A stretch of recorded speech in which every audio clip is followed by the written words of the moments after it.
Welcome bye cues की इस online platform पर आप सभी का हार्दिक अभिनंदन। में लीलाधर मेहता आपके सामने हम यहाँ पर राजस्थान जीके की जो इतिहास और कला संस्कृति से संबंधित महत्वपूर्ण क्लासें मेरे द्वारा प्रकाशित की जा रही है। यहाँ पर हम देखो राजस्थान जीके में जो इतिहास में हम टॉपिक पढ़ रहे हैं, तो हमने अभी तक क्या क्या पढ़ा मैं उस पर बात करता हूँ, फिर आपको नया टॉपिक पढ़ाता हूँ। तो अपन ने देखो अभी तक जो पढ़ा था इसमें अपन ने बीकानेर के राठौड़ वंश के बारे में अच्छी सी पूरी जानकारी प्राप्त करी है, और जो डूनान क्षेत्र का जो कछुआ वंश है उसके बारे में अपन ने पूरी जानकारी प्राप्त करी है। मैं लगभग 5 से 6 वीडियो में राजस्थान जीके की जो क्लासें हैं, हिस्ट्री की इतिहास से संबंधित जो क्लासें हैं, इनकी आपको मैं अच्छे से रिवीजन करवा रहा हूं। और मेरे द्वारा जो भी तथ्य बताए जा रहे हैं वह लगभग जो एनसीईआरटी की सरकारी बुक है उसमें सब कुछ ये दे रखा है। आरबीएससी जो राजस्थान अध्ययन की किताबें चलती है उन किताबों का जितना भी निचोड़ है मैं आपके सामने 1 घंटे का और 50 मिनट जितने भी होता होगा एक वीडियो लेके आता हूँ, उससे आप अच्छे से अपनी रिवीजन कर सकते हो। अगर आपने कभी भी तैयारी नहीं करी है राजस्थान की इतिहास से संबंधित, तो आप यहाँ पर पूरा वीडियो ध्यान से देखें, एक एक चीज़ की आप नोट्स बना के अच्छी से तैयारी कर सकते हो। ठीक है, तो इसी क्रम में अपन अब आगे बढ़ाते हैं। तो आज हमारा जो नया टॉपिक चलेगा वह चलेगा शाकंभरी के चौहान। ठीक है, कौन सा टॉपिक है अपना? शाकंभरी के चौहान। शाकंभरी के चौहान। देखो बहुत ध्यान से सुनना, मैं आपको पूरी चीज़ें आराम से बहुत अच्छे से बताऊंगा। यहाँ पर शाकंभरी के चौहान की बात आए तो शाकंभरी से निकला हुआ शब्द आपने सभी ने सुना होगा, सांभर। ठीक है ना, तो शाकंभरी के जो चौहान वंश की स्थापना थी, तो आप इस प्रकार से याद कर सकते हो, शाकंभरी के चौहान बोलो या फिर अजमेर के चौहान बोलो, अजमेर के चौहान। ठीक है, चलो तो शाकंभरी से निकला हुआ शब्द कौन सा है? सांभर। और बताते हैं शाकंभरी में चौहान वंश की स्थापना, शाकंभरी में चौहान वंश की स्थापना, बहुत अच्छे से याद रखना कि स्थापना 551 ईस्वी में वासुदेव के द्वारा की गई, वासुदेव चौहान।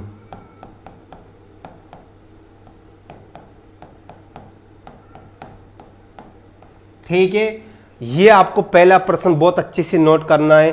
शाकंभरी के चौहान बोलो या अजमेर के चौहान बोलो, शाकंभरी से निकला हुआ शब्द सांबर है।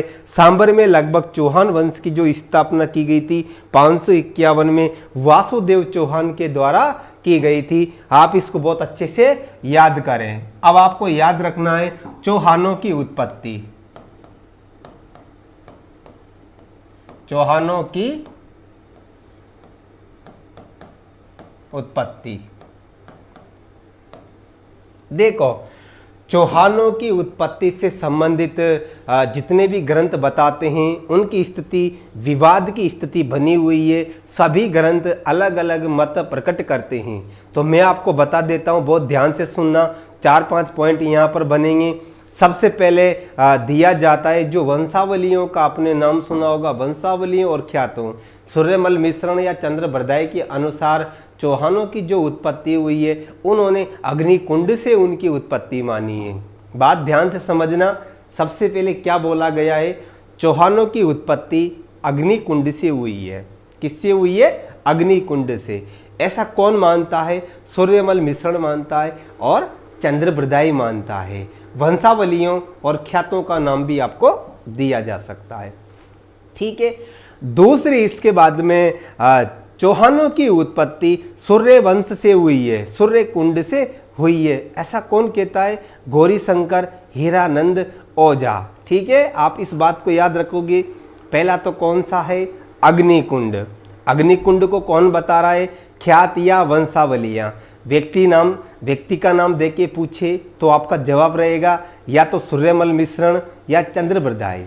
ये हो गया अग्निकुंड। और सूर्य कुंड की उत्पत्ति से संबंधित पूछे तो कौन सा आएगा? अभी मैंने थोड़ी देर पहले आपको बताया है, गौरीशंकर हीरानंद ओझा। 2 खत्म हो गए। तीसरा आता है एक, दशरथ शर्मा के अनुसार चौहानों की उत्पत्ति ब्राह्मणों से हुई है। ठीक है ना, तीसरा पॉइंट हो गया। और चौथा पॉइंट है एक शिलालेख, अचलेश्वर शिलालेख। कौन सा शिलालेख? अचलेश्वर का जो शिलालेख सिरोही वाला, उसमें इनकी जो उत्पत्ति मानी गई है वह किस प्रकार से मानी गई है? सूर्य कुंड से। ठीक है ना, चलो, तो आपको ये चीज जरूर समझ में आई होगी, है ना। तो सबसे पहले मैं यहां पर लिख देता हूं, बात को ध्यान से सुनना। चौहानों की उत्पत्ति हमारा टॉपिक है। सबसे पहले अग्निकुंड, अग्निकुंड किसने माना? चंद्रबृदाई सूर्यमल मिश्रण, सूर्यमल मिश्रण व चंद्रबृदाई, चंद्रबरदाई। ध्यान से सुनना आप एक एक चीज को, ठीक है। ये आपका पहला कथन है। दूसरा, सूर्य कुंड, सूर्य कुंड से उत्पत्ति किसने मानी है? आपको अच्छे से याद रखना है, गौरीशंकर, गौरीशंकर हीरानंद ओझा। तीसरा, दशरथ शर्मा ब्राह्मण, ब्राह्मण, ब्राह्मणों से किसने माना? दशरथ शर्मा ने।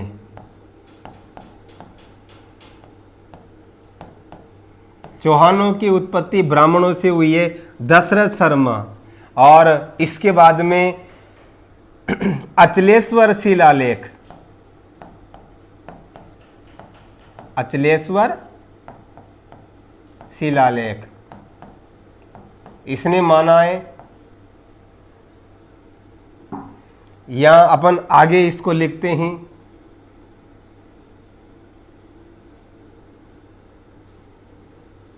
चंद्रवंशीय, चंद्रवंशीय किसने माना है? अचलेश्वर शिलालेख में।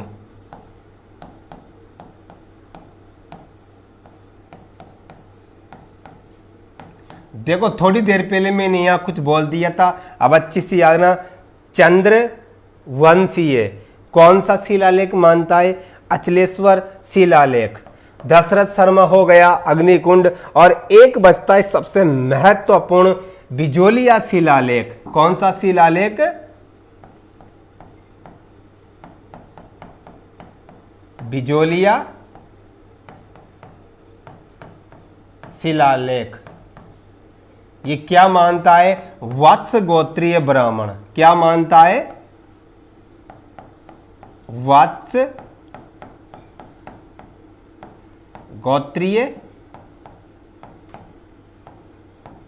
ब्राह्मण।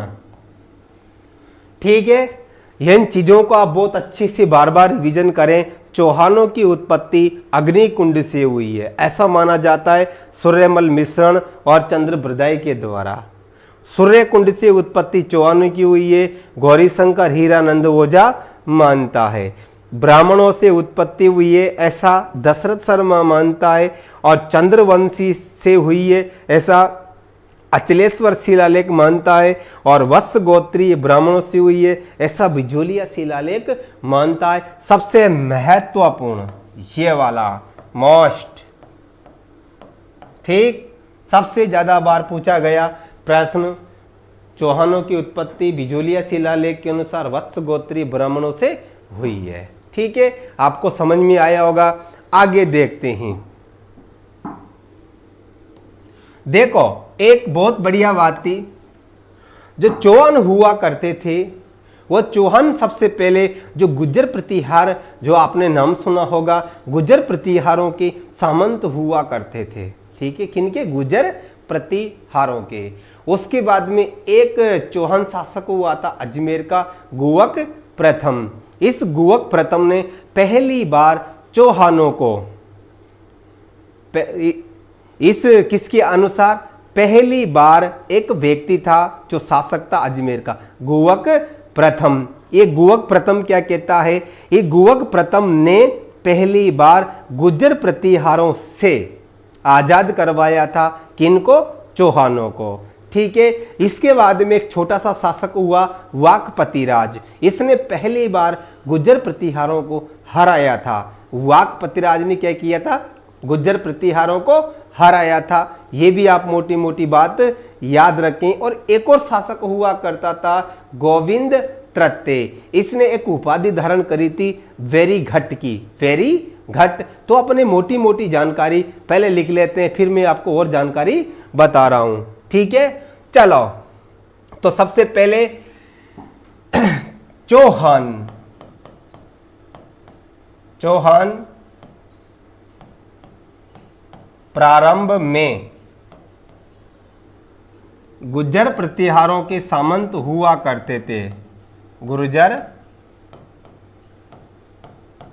प्रतिहारों के सामंत थे। आपको ये बात याद रखनी है, यानी कि चौहान किसके अधीन काम करते थे, गुर्जर प्रतिहारों के अधीन काम किया करते थे। इसके बाद में फिर आगे आया एक शासक गुवक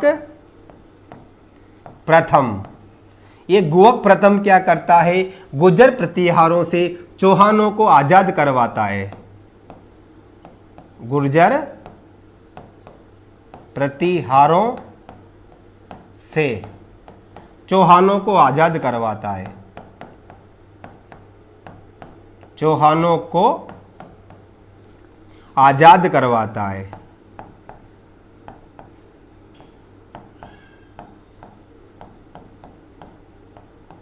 ये आपको याद रखना है। एक शासक और हुआ वाकपति राज, वाकपति राज। ये वाकपति राज पहली बार गुर्जर प्रतिहारों को हराता है, गुर्जर प्रतिहारों को पराजित करता है।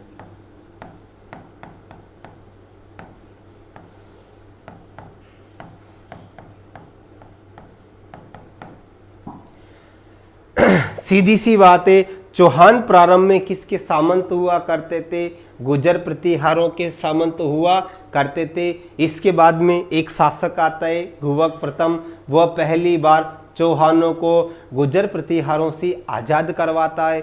इसके बाद फिर चौहान वंश का एक और शासक आता है शाकंभरी का वाकपति राज। ये वाकपति राज पहले गुर्जर प्रतिहारों को पराजित करता है। यहाँ पराजित की घटना नहीं आती है, सिर्फ आज़ाद करवाता है, ठीक है। और यहाँ इनको पराजित कर देता है वाकपति राज। छोटे छोटे शासक जिनको बहुत कम लोग जानकारी रखते हैं, आप भी कोशिश करें कम से कम इन छोटी मोटी जानकारी आराम से याद रखें। एक और शासक हुआ छोटा सा गोविंद तृतीय, गोविंद तृतीय। ये कौन सी उपाधि धारण करता है, वेरी घट की। इतना सा याद रखना इसके बारे में, उपाधि कौन सी, वेरी घट। अच्छे से याद रखना, वेरी घट की उपाधि कौन धारण करता है, गोविंद तृतीय, ठीक है। ये सामान्य जानकारी थी। अब हम पढ़ेंगे यहाँ एक एक शासक के बारे में, है ना। पहला शासक बना सबसे महत्वपूर्ण अजयराज, अजयराज 1105 से 1133 तक, ठीक। ये अजयराज सबसे पहले क्या करता है, अजमेर की स्थापना करता है ना। सबसे पहले अजमेर का शासक बना। डेट कौन सी, 1105 ईस्वी में, फिर अजमेर की स्थापना, अजमेर की स्थापना बहुत अच्छे से याद रखें। अजमेर की स्थापना 1113 ईस्वी में कौन करता है? अजयराज।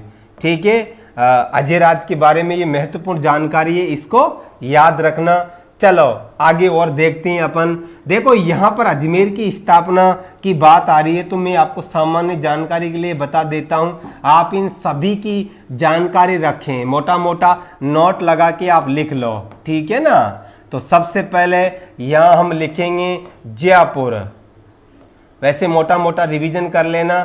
फिर हम लिखेंगे यहाँ पर जोधपुर, फिर लिखेंगे उदयपुर, फिर लिखेंगे बीकानेर, फिर लिखेंगे जैसलमेर और फिर लिखेंगे अजमेर।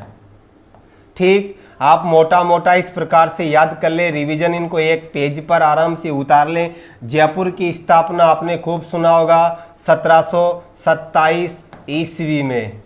ठीक, जोधपुर की स्थापना 1459 ईस्वी में, उदयपुर की स्थापना 1559 ईस्वी में, 100 साल बाद, है ना। बीकानेर की स्थापना 1488 ईस्वी में, जैसलमेर की स्थापना 1111 में, ठीक है। और अजमेर की स्थापना अभी अपन ने बात करी थी 1113 ईस्वी में, ठीक है ना। यहाँ 1112 आएगा बेटा, है ना।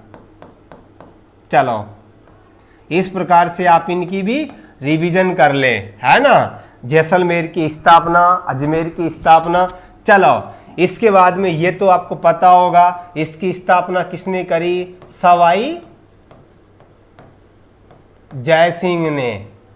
जोधपुर की स्थापना नाम से पता चल रहा है जोधा ने। उदयपुर की स्थापना उदय सिंह ने।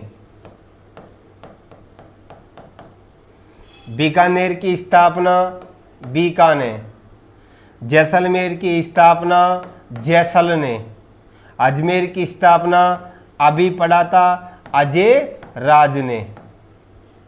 इस प्रकार से आप ये मोटी मोटी जानकारी आराम से रखें, है ना। चलो अजय राज हो गया। अगला शासक बना था कौन सा? अर्णोराज। अर्णोराज का एक और नाम था आनाजी। कौन सा? आनाजी। पृथ्वीराज चौहान के दादाजी थे। देखो यहाँ पर अर्णोराज का एक नाम कौन सा है? आनाजी। सबसे पहले इन्होंने अजमेर में आना सागर झील का निर्माण करवाया। अजमेर में आना सागर झील का निर्माण करवाया। आना सागर झील का निर्माण करवाया।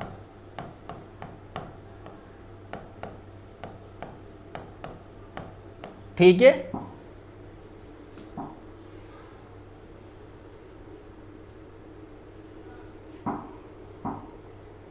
चलो यहां क्या आया? अजमेर में आना सागर झील का निर्माण किसने करवाया? अर्णोराज ने। इसके बाद में तुर्कों को पराजित किया। तुर्कों को पराजित किया। किसने किया? अर्णोराज ने। अर्णोराज के दरबार में दो विद्वान थे।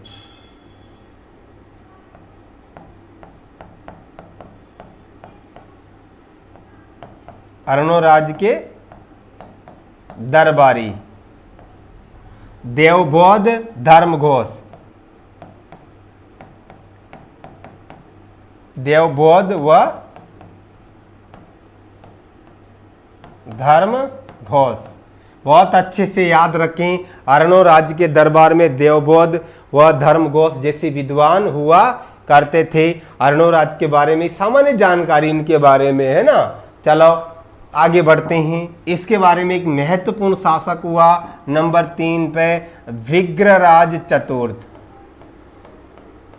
विग्रहराज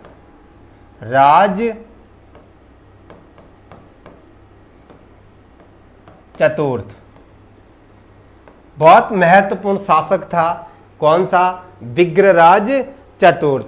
सबसे पहले हम यहां पर लिखेंगे इसने एक महत्वपूर्ण उपाधि धारण करी। कौन सी उपाधि?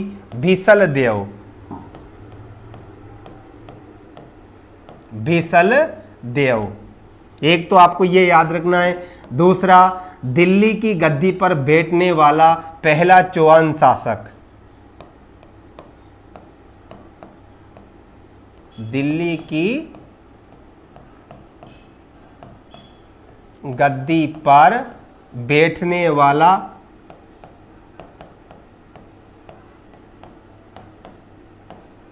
पहला चौहान शासक। ठीक है ना। दिल्ली की गद्दी पर बैठने वाला पहला चौहान शासक कौन था? विग्रहराज चतुर्थ। उपाधि कौन सी थी? बीसल देव। इसने दिल्ली की गद्दी पर जब बैठा तब इसने किसको पराजित किया? तोमरों को। तोमरों को पराजित किया। अगला याद रखना, चौहान शासन काल का स्वर्ण युग। चौहान शासन का स्वर्ण काल।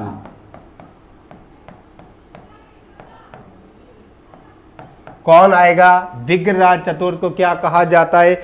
चौहानों के शासन काल का स्वर्ण काल विग्रहराज चतुर्थ बीसल देव के नाम से जाने जाते हैं। बहुत फेमस। तोमरों को पराजित किया। दिल्ली की गद्दी पर बैठने वाला पहला चौहान शासक हुआ करते थे।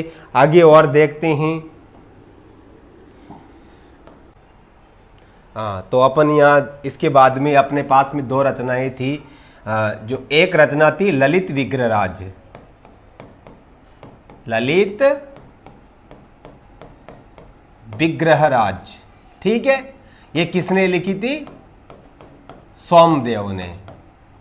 ठीक है ना। और एक नाटक हरि के लिए, ये खुद किसका है? विग्रहराज चतुर्थ का है। विग्रहराज चतुर्थ का।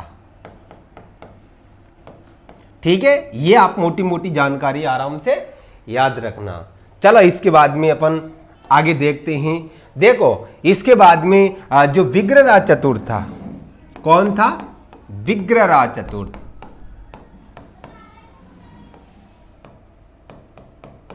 ये जो विग्रहराज चतुर्थ था, इसने अजमेर में एक संस्कृत पाठशाला बनवाई थी। कहां पर? अजमेर में संस्कृत पाठशाला का निर्माण। ठीक है। मोटी सी जानकारी है। विग्रहराज चतुर्थ ने अजमेर में क्या बनवाई थी? संस्कृत पाठशाला बनवाई थी, जिसको बाद में जो कुतुबुद्दीन ऐबक था उसने उसको तोड़वा के 2.5 दिन के झोपड़े में परिवर्तित करवा दिया। ये भी आप अच्छे से ध्यान रखना। संस्कृत पाठशाला को तोड़वाकर कुतुबुद्दीन ऐबक ने संस्कृत पाठशाला को तोड़वाकर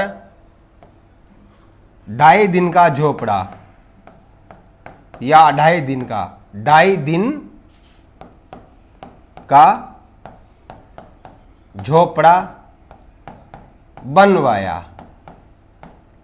ये भी कहां पर है? अजमेर में। देखो 2.5 दिन का अर्थ यहां पर यह होता है, 2 मान्यताएं होती है। एक तो बताते हैं कि जो संस्कृत पाठशाला बनी हुई थी उसकी जो ऊपर की मंजिला थी उस मंजिला को हटा के वहां पर क्या बनवा दिया उसको, एक गुप्त उसकी तरह पिरामिड की तरह आकृति दे दी, मस्जिद की तरह उसकी आकृति दे दी। 2.5 दिन का एक तो ये मतलब ये होता है। और एक बताते हैं कि पहले यहाँ पर पंजाब शाह का उर्स लगा करता था 2.5 दिन का, इस वजह से इसको 2.5 दिन का झोपड़ा कहा जाता है। 2 मान्यताएं, आप इनको अच्छे से याद रखना। देखो भिसल देव की जो उपाधि थी मैंने पहले भी बताया होगा, कवि बांधव।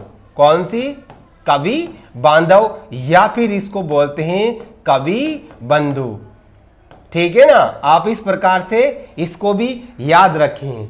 दिल्ली सल्तनत के शासनकाल के दौरान चौहान वंश का अगर स्वर्ण काल पूछा जाए तो वो आएगा विग्रहराज चतुर्थ। इसने भिसलपुर शहर भी बनवाया, भिसलपुर बांध भी बनवाया। भिसलपुर शहर और बांध दोनों के दोनों टोंक में, ये मोटी सी जानकारी आप आराम से याद रखें। ठीक है, तो अपन ने किसके बारे में पढ़ा? विग्रहराज चतुर्थ के बारे में। ठीक है ना, चलो अपन एक और अंतिम शासक बच रहा है अजमेर से, शकंभरी का चौहान, उसको देखते हैं। वो सबसे महत्वपूर्ण टॉपिक भी है ना।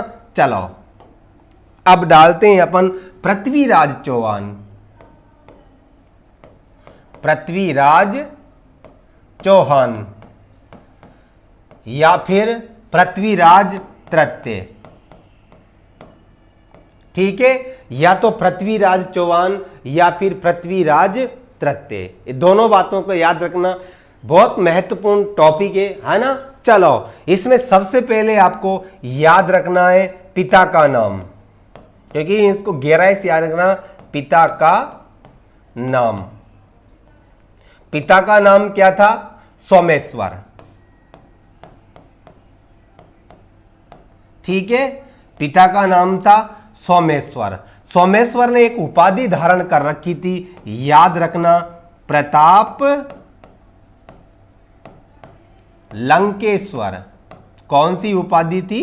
प्रताप लंकेश्वर, है ना। देखो जब पृथ्वीराज चौहान अजमेर का जो शासक बना तब उसकी आयु 11 वर्ष थी। पिता का देहांत बहुत जल्दी हो गया था, तब इनकी आयु 11 वर्ष थी, है ना। तो बहुत कम उम्र में, यहाँ पर 11 वर्ष की आयु में आप जानते हो अपने बच्चे क्या कर सकते हैं, है ना। तो पिता का नाम और माता का नाम,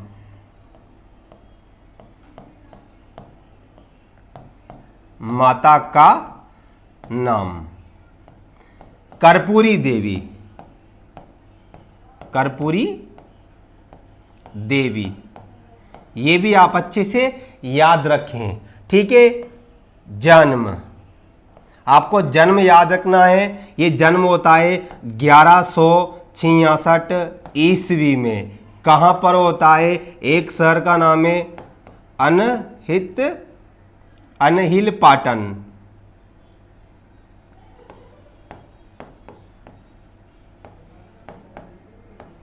अनहिल पाटन में जन्म हुआ। ये कहां पर है? गुजरात में। ठीक है, आराम से याद रखना। इसके बाद में इनका जो प्रधानमंत्री हुआ करता था, प्रधानमंत्री हुआ करता था, उसका नाम था केमास। केमास। और इनका जो घोड़ा था उसका नाम था नाट्य रंभा। अच्छे से याद रखना, माता पिता का नाम, जन्म इनका, इनके प्रधानमंत्री का नाम, इनके घोड़े का नाम नाट्य रंभा। ये आपको अच्छे से याद रखनी है। बहुत महत्वपूर्ण जानकारियां हैं, वन लाइनर नोट्स बना के आप इनकी बार बार रिवीजन कर सकते हो। पृथ्वीराज चौहान का जो टॉपिक है ये रीट में अलग से स्पेशल दे रखा है पृथ्वीराज चौहान के बारे में, है ना। और राजस्थान जीके में तो बहुत महत्वपूर्ण है ही सही। चलो देखो अब किसकी उपाधियां, पृथ्वीराज चौहान ने कौन कौन सी उपाधियां धारण करी उनको भी आप याद रखना। एक तो है दल पुंगल, दल पुंगल, अरे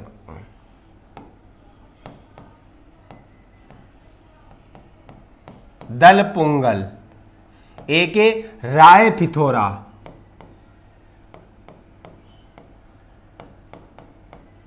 दलपुंगल, राय पिथौरा और हिंदू सम्राट,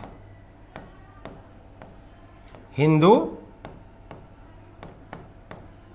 सम्राट।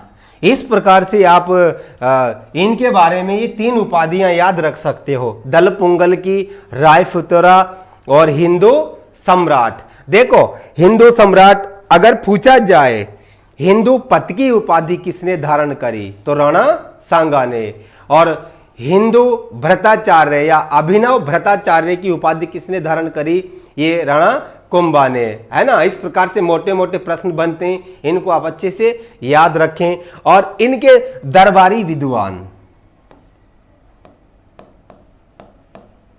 दरबारी विद्वान, एक तो है सोमदेव, एक है जनार्दन,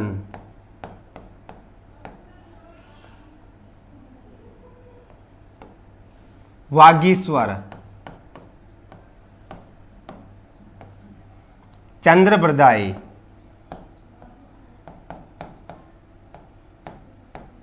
चंद्रबरदाई या चंद्रबरदाई, सोमदेव, जनार्दन, वागीश्वर और एक और व्यक्ति बहुत महत्वपूर्ण, पृथ्वी भट्ट। ये इनकी दरबार की शोभा बढ़ाया करते थे, महान विद्वान व्यक्ति थे। सोमदेव, अपन ने थोड़ी देर पहले बात भी करी थी, ललित विग्रहराज नामक नाटक लिखा था, और चंद्रबरदाई के बारे में पृथ्वीराज चौहान या पृथ्वीराज रासो लिखा था। किसने लिखा था? वह चंद्रबरदाई ने। ठीक है, आप इसको भी आराम से याद रखें। इसके बाद में अपन आगे चलते हैं पृथ्वीराज चौहान पर। देखो जब पृथ्वीराज चौहान शासक बना था तब मैंने इससे पहले भी बोला था, इनकी आयु लगभग 11 वर्ष के आसपास थी। बहुत कम आयु में ये अजमेर के शासक हुआ करते थे। इनके जो शासन काल के महत्वपूर्ण घटनाएं हम उनके बारे में बात करते हैं। देखो शासक बनने के बाद में इनका जो शासन काल है वो आप आराम से याद रखें।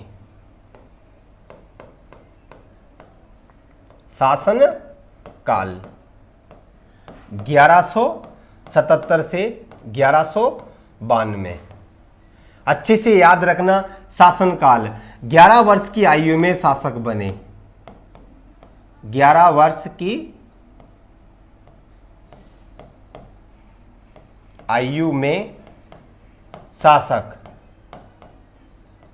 ठीक, ये बात भी आप आराम से याद रखें। इसके बाद में जो महत्वपूर्ण जानकारी थी, तो सबसे पहले देखो इन्होंने क्या किया 1182 ईस्वी में, आप आराम से याद रखें 1182 ईस्वी में भंडारकों को पराजित किया। भंडारकों को पराजित किया।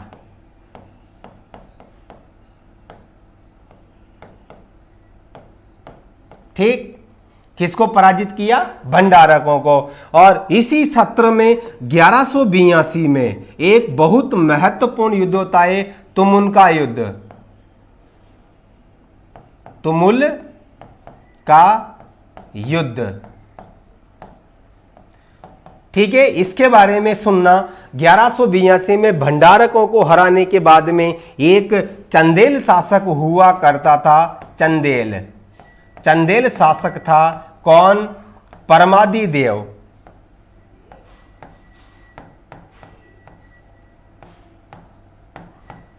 परमादि देव ये चंदेल शासक हुआ करता था।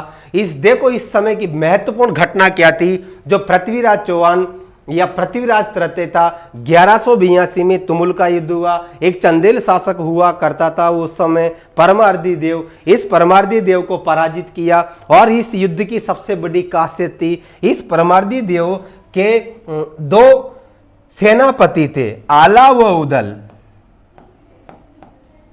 आला व उदल, बहुत अच्छे से याद रखना। आज भी इन दोनों के बुंदेलखंड में गीत गाए जाते हैं। बुंदेलखंड में गीत गाए जाते हैं। किनके? इनकी वीरता की चर्चा आज भी की जाती है। आला व उदल किसके सेनापति थे? परमार्दी देव के। ठीक है, ये चंदेल शासक हुआ करता था। उससे पहले भंडारकों को भी पराजित किया था इसने, है ना। किसने? पृथ्वीराज तृतीय ने। आगे इनके बारे में जानकारी प्राप्त करते हैं। देखो, एक युद्ध हुआ था 1184 में, नागौर का युद्ध। नागौर का युद्ध। इस युद्ध में पृथ्वीराज चौहान ने चालुक्य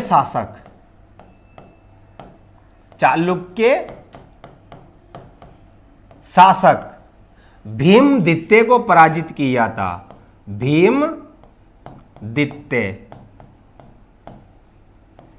भीमदित्य को पराजित किया।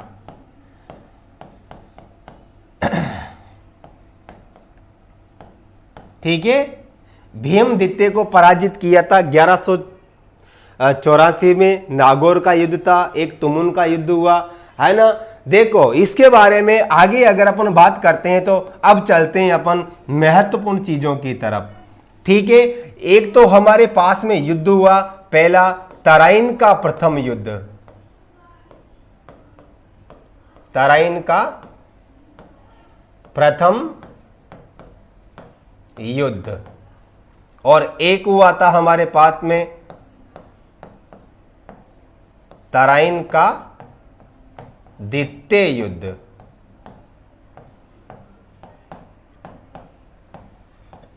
कब हुआ था ये 1191 में और ये 1192। किन के मध्य हुआ था? पृथ्वीराज चौहान और प्लस मोहम्मद गौरी। ये गजनी का शासक हुआ करता था। कहां का शासक हुआ करता था? गजनी का। फिर ये अगला युद्ध किसके मध्य होता है? पृथ्वीराज चौहान व गौरी के मध्य।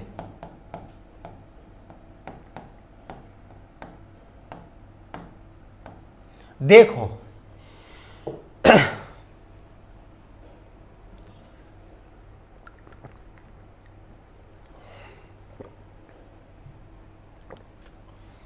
चलो देखो, जो तराइन का प्रथम युद्ध हुआ था, यूं बताया जाता है कि लगभग 1186 से लेकर 1191 तक मोहम्मद गौरी ने पृथ्वीराज को हराने के लिए अनेक बार आक्रमण किया था, पर वह हर बार असफल हुआ था। इतिहास में पर जो महत्वपूर्ण चीज है वह यहाँ पर इस दो के बारे में ज्यादा है ना। तो तराइन का प्रथम युद्ध 1191 में हुआ। इसमें विजय किसकी हुई? पृथ्वीराज चौहान की इसमें विजय हुई। पर देखो, जब विजय हुई तो यहाँ विजय होने के बाद में जो अजमेर का शासक पृथ्वीराज चौहान था, इनके अंदर क्या हुआ? घमंड आ गया। युद्ध में जीतने के बाद ये व्यक्ति पार्टियां करने लगे, दारू वारू पीने लगे, मौज मस्ती से जीवन जीने लगे। जबकि सामने हारा हुआ व्यक्ति मोहम्मद गौरी था, ये काले सांप की तरह था। क्योंकि हारा हुआ व्यक्ति जितना किसी बात को याद रखता है, उतना जीता हुआ व्यक्ति उस बात को याद नहीं रखता। तो मोहम्मद गौरी अपनी एक मजबूत सेना इकट्ठी कर रहा था और उसी समय हमारा पृथ्वीराज चौहान दारू पी के पड़ा हुआ था, है ना। मतलब अलग टाइप का जिंदगी जीना, जीतने के बाद में इंसान घमंड में आ जाता है, उसी प्रकार से इनका चल रहा था। ठीक है, तो पृथ्वीराज चौहान इसमें जीत गया। एक साल बाद फिर युद्ध हुआ, तराइन का द्वितीय युद्ध 1192 में। इस युद्ध में किसकी विजय हुई? मोहम्मद गौरी की विजय हुई। और यहां से हिंदुस्तान में तुर्की साम्राज्य की शुरुआत हो गई। ठीक है ना। आप इस प्रकार से ये मोटी मोटी जानकारी अवश्य याद रखें। ठीक है, तो मैं आपसे उम्मीद करूंगा ये सारी चीजें आपको बढ़िया समझ में आई होगी। पृथ्वीराज चौहान के बारे में, विग्रहराज चतुर्थ के बारे में। देखो ज़्यादा कुछ भी नहीं है, आराम से आप चाहो तो आराम से इनको याद रख सकते हो, है ना। प्रत्येक जो हमारे पास में जो हिस्ट्री के जो टॉपिक होते हैं वो राजस्थान की हिस्ट्री में ऐसा कुछ भी नहीं, आप बारीकी से आराम से कहानी टाइप से हर चीज़ को पढ़ोगे तो बहुत अच्छे से याद रख सकते हो। सबसे पहले देखो हम इनकी उत्पत्ति की बात मैंने आपको बताई थी, तो चौहानों की जो उत्पत्ति के बारे में जो सबसे महत्वपूर्ण जो सिद्धांत दिया गया है वह एक बिजोलिया का शिलालेख है। उस बिजोलिया के शिलालेख में जो चौहान थे उनको वत्स गोत्रीय ब्राह्मण बताया गया है। इसके बाद में एक और शिलालेख था, अचलेश्वर शिलालेख जो सिरोही में है ना, उस शिलालेख के अनुसार इनको चंद्रवंशीय बताया गया है। और जो हीरा गौरीशंकर हीरानंद था उसके अनुसार इनको सूर्यवंशी बताया गया है। और जबकि जो महत्वपूर्ण ख्यातें वगैरह वंशावलियाँ होती है जैसे चंद्रप्रदायी की या सूर्यमल मिश्रण की, इन सभी के अनुसार इनको अग्निकुंड से इनकी उत्पत्ति बताई गई है। और एक आता है दशरथ शर्मा। दशरथ शर्मा इनको क्या शर्मा समझता है, दशरथ शर्मा इनको ब्राह्मण बताते हैं। तो इस प्रकार से उत्पत्ति से संबंधित 5-6 बातें तो मोटी मोटी आप इनको आराम से याद रखना। इसके बाद देखो जो अपन बात करते हैं चौहान वंश की स्थापना, अगर शाकंभरी के चौहान की बात करते हैं तो 551 में जो वासुदेव हुआ करता था उसके द्वारा स्थापना की गई। उसके बाद भी छोटे शासक आते हैं, गुवक प्रथम भी आता है। गुवक प्रथम चौहानों को प्रतिवारों से स्वतंत्र कराता है। उसके बाद में वाकपतिराज आता है, वह यहाँ पर पहली बार गुज्जर प्रतिहारों को पराजित कर देता है। इसके बाद में छोटे छोटे सम्राट हुआ करते थे, है ना। इसके बाद में एक अगला शासक आता है अजय राज। अजय राज के बारे में अपन ने जाना है, 1113 में अजमेर की स्थापना भी करी है। और इसके बाद में जो अपने गढ़ बीटली आपने नाम सुना होगा, तारागढ़ का किला जो अजमेर में हुआ अभी भी है, तो इसका निर्माण भी अजय राज ने करवाया है। अजमेर शहर भी बसाया है। तो आप इस प्रकार से मोटी मोटी जानकारी इसके बारे में याद करें। सोने चांदी की सिक्के भी इनके द्वारा चलाया गया था अजय राज्य के द्वारा। इसके बाद में एक शासक बनता है अर्णोराज, या इतिहास में आनाजी के नाम से भी जानते हैं इनको। पृथ्वीराज चौहान के दादाजी थे। इनके अर्णोराज के बारे में एक तो आनासागर झील का निर्माण इन्होंने करवाया था, और एक काम की बात थी वरा मंदिर का निर्माण भी इन्होंने करवाया था। अजमेर में वरा मंदिर का निर्माण किसने करवाया था? अर्णोराज ने। और आनासागर झील का निर्माण भी अर्णोराज ने। और तुर्कों के खून को धोने के लिए बताते हैं कि उस समय इतना खून हो गया था वहाँ पर, तो इनको उस झील की आवश्यकता पड़ी थी। अरे इस प्रकार से मोटी मोटी बात याद रखें। फिर इसके बाद में विग्रहराज चतुर्थ के बारे में आता है। तो विग्रहराज चतुर्थ जो एक तो उपाधि आती है कवि बंधव की, वो भी धारण करता है। बीसल देव के नाम से इतिहास में इसको जाना जाता है ना। ये एक अजमेर में संस्कृत पाठशाला का निर्माण भी करवाता है। 2.5 दिन का झोपड़ा जो बाद में कुतुबुद्दीन ऐबक इसको बदल देता है। इसके दरबार में जो विद्वान हुआ करते थे उसमें जो सोमदेव यहाँ पर भी आया और पृथ्वीराज के दरबार में भी आया। इसका जो महत्वपूर्ण ग्रंथ था हरिकेली, जो खुद विग्रहराज चतुर्थ के द्वारा लिखा गया था। इसके बाद में एक आता है ललित विग्रहराज, है ना, जो सोमदेव के द्वारा लिखा गया था। तो ये महत्वपूर्ण चीज़ें अपन ने किन के बारे में जानी है, जो अजमेर के शासक हुआ करते थे। और मैंने आपको पूरा अभी पृथ्वीराज चौहान के बारे में बढ़िया बताया है। उनका जन्म, माता का नाम, पिता का नाम, उनके घोड़े का नाम, उनके प्रधानमंत्री का नाम, थुमुन का युद्ध हुआ, नागौर का युद्ध भी यहाँ पर हुआ, तराइन का प्रथम युद्ध भी हुआ, तराइन का द्वितीय युद्ध भी हुआ। उनके जो दरबार में विद्वान हुआ करते थे उन सभी के मैंने आपको नाम बताए, है ना। तो इस पृथ्वीराज रासो वगैरह रचना, तो इस प्रकार से एक छोटा सा टॉपिक है, आप आराम से इसकी बार बार रिवीजन करें। ठीक है, चलो धन्यवाद।